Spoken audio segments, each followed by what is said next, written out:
चलिए types of function में next function की बात करते हैं, modulus function. Modulus function, greatest integer function, reciprocal function, इनको भी समझते हैं। तो सबसे पहले हम बात करते हैं मॉडुलस फंक्शन की। अगर मॉड फंक्शन की जनरल बात करें तो सिंपल मॉडुलस फंक्शन मतलब any input output will be positive, यानी आप मॉड में चाहे पॉजिटिव 5 रखें या नेगेटिव 5 रखें, आउटपुट हमेशा पॉजिटिव होगा। ह्यूमन नेचर भी मॉडुलस फंक्शन की तरह हो तो कभी प्रॉब्लम ही ना हो, आपको कोई कितना भी नेगेटिव बोले हमेशा पॉजिटिव रहना है, यानी any input output will be positive. Mod x को अगर मैं डिफाइन करूं तो कुछ ऐसे डिफाइन करूंगा, x is greater than equal to 0 minus x if x is less than 0। इस बात का मीनिंग ये है कि अगर हमें जब डिफरेंशिएशन या इंटीग्रल के क्वेश्चन करने होते हैं तो इसको ओपन करेंगे, तो अगर हम पॉजिटिव वैल्यू ले रहे हैं तो ये वाला ओपन रखें, नेगेटिव ले रहे हैं तो ये, बिकॉज नेगेटिव मिलके क्या हो जाएगा पॉजिटिव। जैसे -10 रखना है तो आप यहाँ रखेंगे, +10 रखना है तो आप यहाँ रख सकते हैं, राइट। 2 रखना है तो यहाँ रखें, -2 रखना है तो यहाँ रखें, नेगेटिव विल बी पॉजिटिव। तो मॉड फंक्शन के बारे में हम समझें कि कोई भी इनपुट दें हम, चाहे हम नेगेटिव दें चाहे पॉजिटिव, आउटपुट हमेशा पॉजिटिव रहेगा। ग्रेटर देन 0 पे अगर हम ध्यान दें तो ये y equal to x line पे काम करता है, और लेस देन 0 पे नेगेटिव है, इसलिए इसका ग्राफ कुछ इस ढंग से बनता है। यानी अगर मैं इसके डोमेन की बात करूं तो domain of function is simply real number, और अगर मैं रेंज की बात करूं तो range of function is simple 0 to infinite. Square जैसा ही एक फंक्शन है, बट स्क्वायर और इसमें कुछ डिफरेंस है। डिफरेंस ये है कि लीनियर फॉर्म में जाता है, मिनिमम आउटपुट इसका होगा 0, यानी रेंज हुई 0 टू इनफाइनाइट, डोमेन हुई रियल नंबर। अब सपोज अगर y के इक्वल टू मॉड -x लिखा है, मतलब माइनस मॉड x लिखा है, नेगेटिव है, तो अभी भी इसकी डोमेन वही रहेगी रियल नंबर, केवल रेंज नेगेटिव पे टर्न हो जाएगी, मीन्स -∞ टू 0, और ग्राफ देखें तो 180 डिग्री से रोटेट हो जाएगा। और ध्यान रखिएगा मॉड में कभी भी अगर जैसे मैं बोलूं कि मॉड x - a है, एक जनरल बात, तो इसका ओपन कैसे होगा, x - a if x is greater than equal to a minus of x - a if x is less than a, यानी पॉजिटिव में x greater than equal to a होगा तो x - a, नेगेटिव होगा तो minus आगे लग जाएगा less than a पे। जैसे कभी मैं बोलूँ कि मॉड x - 2 का ओपन क्या होगा, तो आप बोलोगे x - 2 if x greater than equal to 2 minus of x - 2 if x is less than of 2। चलिए आगे बढ़ते हैं और टाइप्स ऑफ फंक्शन में आते हैं हम। ग्रेटेस्ट इंटीजर फंक्शन और एंड फ्रैक्शनल पार्ट फंक्शन, और बोल सकते हैं ग्रेटेस्ट इंटीजर फंक्शन और फ्लोर वैल्यू। सबसे पहले हम देखते हैं ग्रेटेस्ट इंटीजर फंक्शन। देखिए एक है फ्रैक्शनल पार्ट फंक्शन, और अभी हम सबसे पहले डिफाइन करते हैं ग्रेटेस्ट इंटीजर फंक्शन को। ग्रेटेस्ट इंटीजर फंक्शन, इसको हम फ्लोर वैल्यू फंक्शन भी बोल सकते हैं और स्टेप फंक्शन भी बोल सकते हैं। अगर हम इसको समझें, सबसे पहले ये होता क्या, नाम से ही क्लियर है, ग्रेटेस्ट इंटीजर फंक्शन डिनोट इस ढंग से करते हैं। याद रखिएगा 2 तरह के फंक्शन होते हैं, एक ग्रेटेस्ट इंटीजर फंक्शन, एक लीस्ट इंटीजर फंक्शन। डिफरेंस क्या है वो भी मैं अभी आपको बताता हूँ। तो सबसे पहले मैं बात करता हूँ ग्रेटेस्ट इंटीजर फंक्शन की। ऐसा फंक्शन जिसमें आप कोई भी इनपुट दो, any input, output will be integer. Means अगर यहाँ 5 रखें तो आपको 5 रिजल्ट मिलेगा, 5.9 रखें तो भी 5 मिलेगा, 5.99 रखें तो भी 5 मिलेगा, ठीक 6 पे आके चेंज होगा। जैसे आप अपनी जब भी आपसे आपकी बर्थडे पूछी जाती है तो आप हमेशा इंटीजर बताते हैं, 18 ईयर, 19 ईयर, और पूरे होल ईयर आप वही एज बताते हैं। ठीक बर्थडे वाले दिन आप अपनी एज बदलते हैं, जबकि ऐसा नहीं होता कि बर्थडे के दिन आपकी एज बढ़ी, पर आप चेंज वहीं करते हैं। तो आप यहाँ पर हमेशा ग्रेटेस्ट इंटीजर फंक्शन यूज़ करते हैं। और ग्रेटेस्ट इंटीजर फंक्शन में आपने देखा होगा एक कि मैं लेफ़्ट इंटीजर ले रहा हूँ। लेफ़्ट इंटीजर इसलिए क्योंकि ये सबसे बड़ा ग्रेटेस्ट इंटीजर होगा।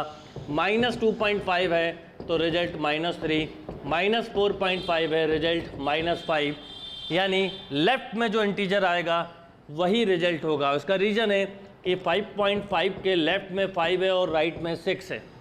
अगर आपने गलती से, नाम ग्रेटेस्ट है पर वैल्यू हम लेफ़्ट वाली बताते हैं, क्योंकि अगर आपने 6 बोली तो कोई 7, कोई 8, कोई 9 भी बोल सकता है, पर अगर आपने 5 बोली लेफ़्ट की तो इसके पीछे की कोई भी वैल्यू इससे छोटी होती है, इसलिए इसे हम ग्रेटेस्ट इंटीजर फंक्शन बोलते हैं। और हमेशा लेफ्ट वैल्यू लेगा, यानी जब भी आपसे पूछा जाए 0.01 सिंपली 0 -0.5 -1 यानी लेफ्ट इंटीजर देंगे और इंटीजर पे ये इंटीजर ही आउटपुट देगा। -3.5 तो -3, इसका मतलब ये -4 सॉरी, इसका मतलब ये हुआ कि ग्रेटेस्ट इंटीजर फंक्शन की अगर हम डोमेन की बात करें तो डोमेन होगी all real number, but range की बात करूं तो रेंज होगा इंटीजर, आउटपुट हमेशा इंटीजर होगा और लेफ्ट इंटीजर मिलेगा। इसके ग्राफ के बारे में बात की जाए तो देखिए क्या होगा, ये स्टेप ग्राफ बनता है, फ्लोर जैसा बनता है। देखिए सबसे पहले अगर मैं बोलूं 0 से 1 में क्या होगा, तो 0 से 1 में 0 आउटपुट मिलेगा, ठीक 1 के पहले 0.99999 तक। 1 से 2 में, जिसमें 1 इंक्लूड कर रहा हूँ, ठीक 1 आउटपुट मिलेगा। 2 से 3 में ठीक 2 आउटपुट मिलेगा। 3 से 4 में ठीक 3 आउटपुट मिलेगा। -1 से 0 में ठीक -1, -2 से -1 में -2, -3 में -3, लाइक दिस। तो ग्रेटेस्ट इंटीजर फंक्शन में हमेशा याद रखिएगा लेफ्ट वाली वैल्यू मिलेगी और आउटपुट हमेशा इंटीजर होगा। जब हम लीस्ट इंटीजर फंक्शन की बात करते हैं, यह है ग्रेटेस्ट इंटीजर फंक्शन। जब हम लीस्ट इंटीजर फंक्शन की बात करते हैं तो इसका एक तो सिंबल ऐसा होता है और इस समय हमें राइट वाली वैल्यू मिलती है। नॉर्मली यूज में ग्रेटेस्ट इंटीजर फंक्शन आता है पर लीस्ट भी आ सकता है। इस समय अगर मैं आपसे बोलूं, यही एग्जांपल लूं, 5.5 का लीस्ट इंटीजर क्या होगा, तो आप बोलेंगे 6, राइट वाली वैल्यू मिलेगी। अगर मैं आपसे बोलूं -3.5 का लीस्ट इंटीजर क्या होगा, तो आप बोलेंगे -3, यानी राइट की वैल्यू ही मिलेंगी। अगर केवल इंटीजर ही है यहाँ पर तो कोई दिक्कत नहीं है, पर अगर इंटीजर के अलावा फ्रैक्शन है तो इस समय हमें राइट वाली वैल्यू मिलती है।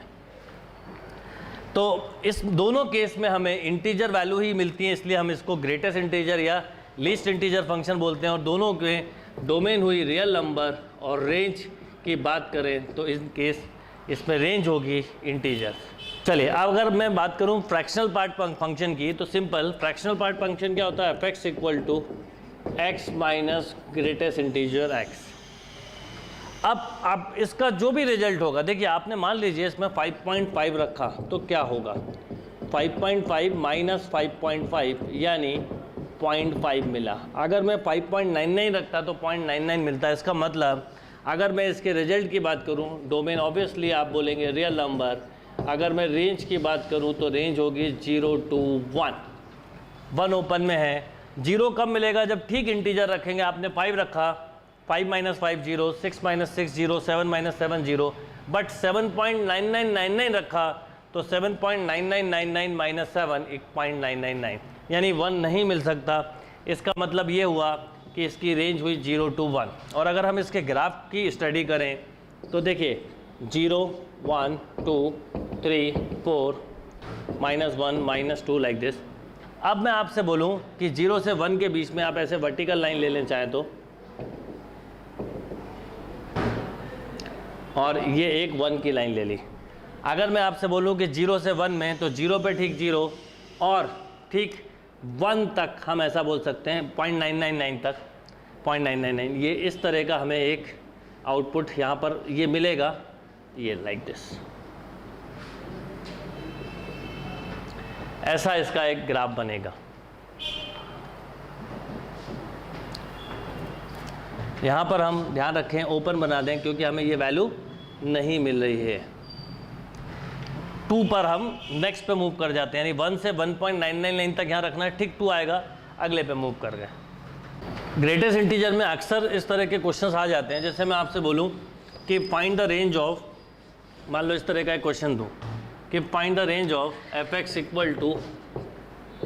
x + 3 minus greatest integer x - 4 suppose. और ध्यान रखिएगा एक ये फंक्शन है जिसकी आपने रेंज बोली 0 to 1। इसको हम ऐसा भी लिख सकते थे, ग्रेटेस्ट इंटीजर x - x, इसकी रेंज होगी, डोमेन सभी के रियल है, इसकी रेंज होगी क्योंकि यहाँ निगेटिव मिलेगा तो -1 से 0। ध्यान रखिएगा। अब एक इम्पॉर्टेंट बात कि ग्रेटेस्ट इंटीजर नंबर से इंटीजर को आप चाहें तो बाहर निकाल सकते हैं, कोई फ़र्क नहीं पड़ेगा। मतलब x प्लस माइनस इंटीजर लिखा है तो इसको मैं ऐसा भी लिख सकता हूँ, x plus minus integer, x plus minus integer. इसका मतलब ये हुआ कि हम, और क्यों लिख सकते हैं, क्योंकि जैसे 5.6 प्लस 5 लिखा है तो ये ओवरऑल होगा 10.6, फाइनल रिजल्ट मिलेगा 10। आप ऐसा भी लिख लेते हैं 5.6 प्लस 5 तो भी आपको रिजल्ट 10 ही मिलता। तो हम चाहें तो इसको ऐसा भी लिख सकते थे, x plus 3 minus x minus 4 add हो जाएगा तो हमें फाइनली मिलेगा 7 plus x minus greatest integer x। अब इसकी रेंज क्या होती है, इसकी रेंज अभी अपन ने लिखी है 0 to 1, इसमें प्लस 7 ऐड कर दें तो रेंज हो गई 7 to 8। एक अप्रोच तो ये होगी इसकी क्वेश्चन सॉल्विंग की।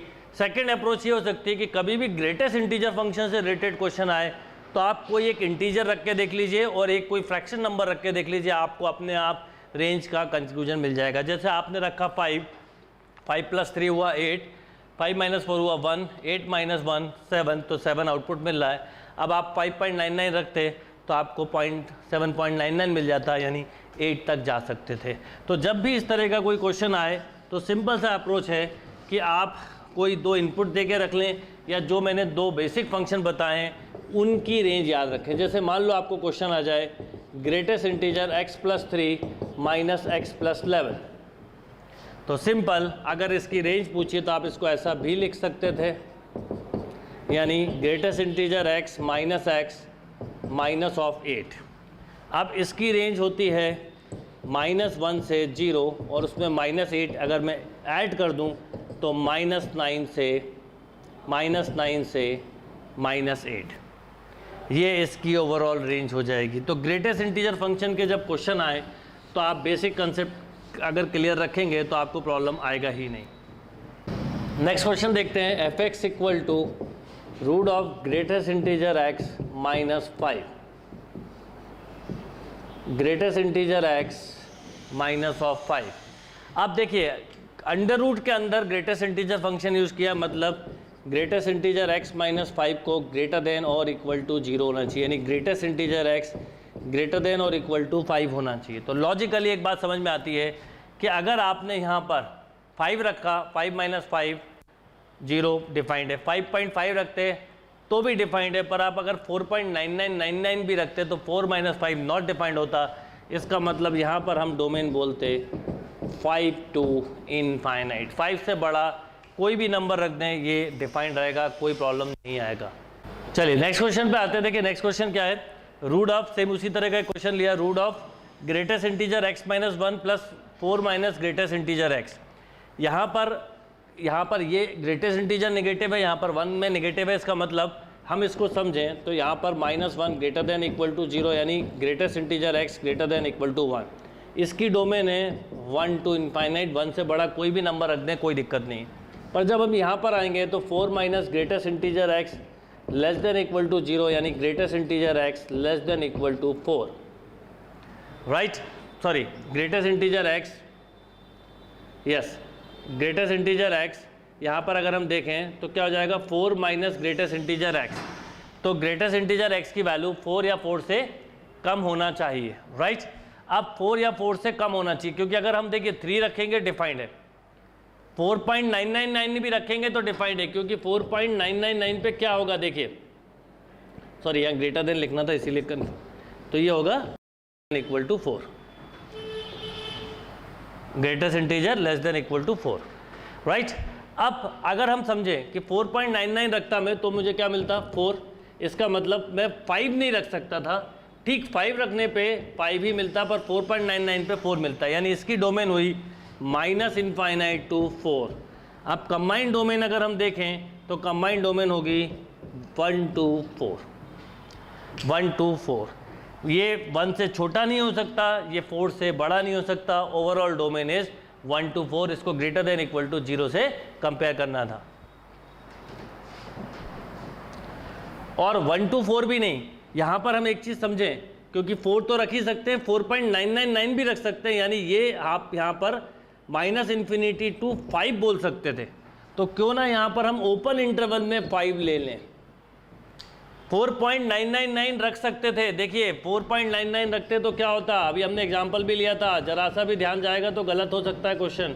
4 - 4 तो ओपन इंटरवल में 5, यानी आप 1 से 5 तक की वैल्यू को रख सकते थे। एक और क्वेश्चन देखते हैं, sine inverse x greatest integer x। अब देखिए साइन इनवर्स x के बारे में आपको एक चीज़ पता है कि -1 से +1 के बीच में होना चाहिए।